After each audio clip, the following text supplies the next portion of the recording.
നമ്മൾ പലരും ഇപ്പം യൂട്യൂബിൽ വ്ലോഗ് ചെയ്യാനാണെങ്കിലും, അല്ലെങ്കിൽ ഇൻസ്റ്റയിലൊക്കെ റീൽസ് എല്ലാം ഷൂട്ട് ചെയ്യാൻ വേണ്ടി കുറേ ആളുകൾ ഇപ്പം പുതിയതായിട്ട് വരുന്നുണ്ടല്ലേ. അപ്പം പലർക്കുമുള്ള പ്രശ്നമാണ് നല്ലൊരു മൈക്ക് ഇല്ല എന്നുള്ളത്. ചിലപ്പോൾ മൈക്കിന് വേണ്ടി നോക്കുമ്പോൾ നല്ല ബഡ്ജറ്റൊക്കെ ആയിരിക്കും കാണിക്കുന്നത്. ചിലപ്പോൾ 3000, 4000 അങ്ങനെയൊക്കെ ബഡ്ജറ്റിലാക്കി മൈക്കെല്ലാം കാണിക്കുന്നത്.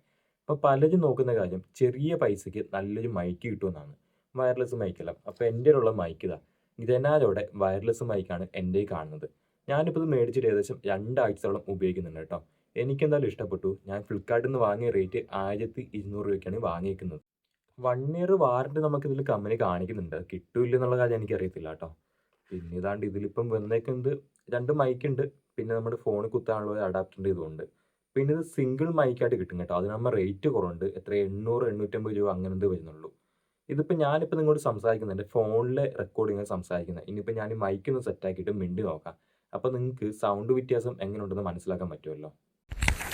ഇപ്പം ഞാനിതാ മൈക്കെല്ലാം സെറ്റാക്കിയിട്ടുണ്ട്. അപ്പോൾ അഡാപ്റ്റർ ഫോണിൽ കൊടുത്തു. ഇപ്പം ഞാൻ നിങ്ങളോട് സംസാരിക്കുന്ന ഈ മൈക്കിലാണ് കേട്ടോ. ഇത് നമ്മുടെ ഡ്രസ്സിലൊക്കെ ഘടിപ്പിക്കാൻ വേണ്ടി ഇങ്ങനെ സെറ്റപ്പ് കൊടുത്തിട്ടുണ്ട്. അപ്പോൾ ഞാനിതിവിടെ കുത്തിയിട്ടുണ്ട്. എങ്ങനെ ഉണ്ടെന്ന് എനിക്കറിയില്ല അത്ര. ഞാൻ ഇതോട്ട് ഇങ്ങനെ ഞാൻ വെച്ച് ട്രൈ ചെയ്ത് നോക്കിയിട്ടില്ല. ഇപ്പോഴാണ് ഞാൻ ജസ്റ്റ് നോക്കുന്നത്. പിന്നെ വെച്ചാൽ പറയുകയാണെങ്കിൽ ഞാൻ 2-3 വീഡിയോസിൽ ഇതിൽ ഞാൻ റീൽസ് ചെയ്യാൻ വേണ്ടി വർത്താനൊക്കെ സൗണ്ടെല്ലാം കൊടുത്ത് നോക്കി. എനിക്ക് അങ്ങനെ വലിയൊരു പ്രശ്നമുള്ളതായിട്ട് എനിക്ക് തോന്നിയിട്ടില്ല. സാധനം കൊള്ളാം. പിന്നെ മറ്റേ മൈക്ക് ഇതാണ്ട് ഇരിക്കുന്നു. ഇതിൻ്റെ മണ്ടിൽ കുറച്ച് സ്പോഞ്ച് ടൈപ്പ് എന്തൊക്കെ ഇരിപ്പുണ്ട്. ഇതിൻ്റെ കൂടെ തന്നെ നമുക്ക് വേറെ ഇങ്ങനത്തെ എക്സ്ട്രാ സാധനമെല്ലാം കിട്ടുന്നുണ്ട് കേട്ടോ. ഇത് കണ്ടേ എക്സ്ട്രാ വേറെ മാറ്റിയിടാൻ നമുക്ക് സാധനം കിട്ടുന്നുണ്ട്.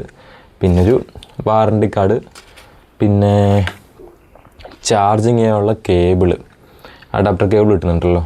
എന്താണ്ട് ഇത് തന്നെ നമുക്ക് 2 ഒന്നിച്ച് കുത്താൻ വേണ്ടിയുള്ള ടൈപ്പ് കേബിൾ നമുക്ക് തന്നേക്കുന്നത്. അപ്പം ഇത്രയും കാര്യങ്ങളാണ് ഇതിനോട് കിട്ടിയേക്കുന്നത്. പിന്നെ ഇതൊരു നോർമൽ അതിൻ്റെ ഒരു പേപ്പറും കാര്യങ്ങളൊക്കെ ഉണ്ട്. ഇതുണ്ട് നോർമൽ പേപ്പറും കാര്യങ്ങളൊക്കെ കൊടുത്തിട്ടുണ്ട്.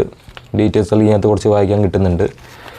അപ്പം പുതിയതായിട്ട് ഇപ്പം ഒരു മൈക്കെല്ലാം വാങ്ങണം അങ്ങനെയൊക്കെയുള്ള ചില മോഹം ഉണ്ടാവുമല്ലോ, ലോ ബഡ്ജറ്റിലൊക്കെ ആണെങ്കിൽ. അപ്പം അങ്ങനെയുള്ളവർക്കെല്ലാം ഇതിനാരോടെ ഈ മൈക്ക് കൊള്ളാൻ തോന്നുന്നു. പിന്നെ ഇതിനുള്ളൊരു ബുദ്ധിമുട്ടെന്ന് പറഞ്ഞാൽ വേറൊന്നുമല്ല. നമ്മളിപ്പം കുറച്ച് റേറ്റുള്ള മൈക്കൊക്കെ ആണെങ്കിൽ ഇതിപ്പോൾ എൻ്റെ ഒരു ബോട്ടിൻ്റെ ഒരു എയർബഡ്സാണ്. ഇത് കണ്ടില്ലേ, ഇതിനകത്ത് തന്നെ 2 ഇത് വരുന്നുണ്ട്. പിന്നെ നമുക്ക് ചാർജ് ചെയ്യാനൊക്കെ എളുപ്പമാണ്. ഇവിടേക്കും കുത്തി കൊടുത്താൽ മതി.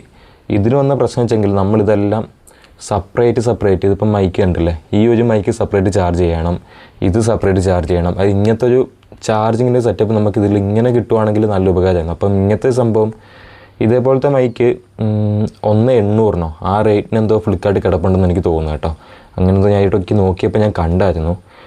അപ്പം ഒരു ലോ ബഡ്ജറ്റ് എല്ലാം നോക്കുന്നവരാണെങ്കിൽ ഇതെടുത്താൽ മതി. തുടക്കമൊക്കെ ആണെങ്കിൽ ഞാനിപ്പം തുടക്കമാണ്, അതുകൊണ്ട് എനിക്കെന്തായാലും ഓക്കെയാണ്. അപ്പോൾ നിങ്ങൾ ലോ ബഡ്ജറ്റൊക്കെ നോക്കി എടുക്കുന്നവരുണ്ടെങ്കിൽ ജസ്റ്റ് ഒന്ന് ഇത് വാങ്ങിച്ചിട്ട് നോക്കുക കേട്ടോ. പിന്നെ ഉപയോഗിക്കുന്നവരുണ്ടെങ്കിൽ ഒന്ന് കമൻറ്റ് ഇട്ടേക്ക്. നിങ്ങളിപ്പം കുറച്ച് നാളിലൊക്കെ ഉപയോഗിക്കുന്നവരാണെങ്കിൽ എന്തെങ്കിലും കംപ്ലയിൻറ്റ് വന്നിട്ടുണ്ടെങ്കിൽ എന്ന് അറിയാൻ വേണ്ടി ഒന്ന് യൂസ് ചെയ്യുന്ന ആൾക്കാരൊക്കെ ഉണ്ടെങ്കിൽ ഒന്ന് കമൻറ്റ് ഇടാൻ മറക്കല്ല കേട്ടോ.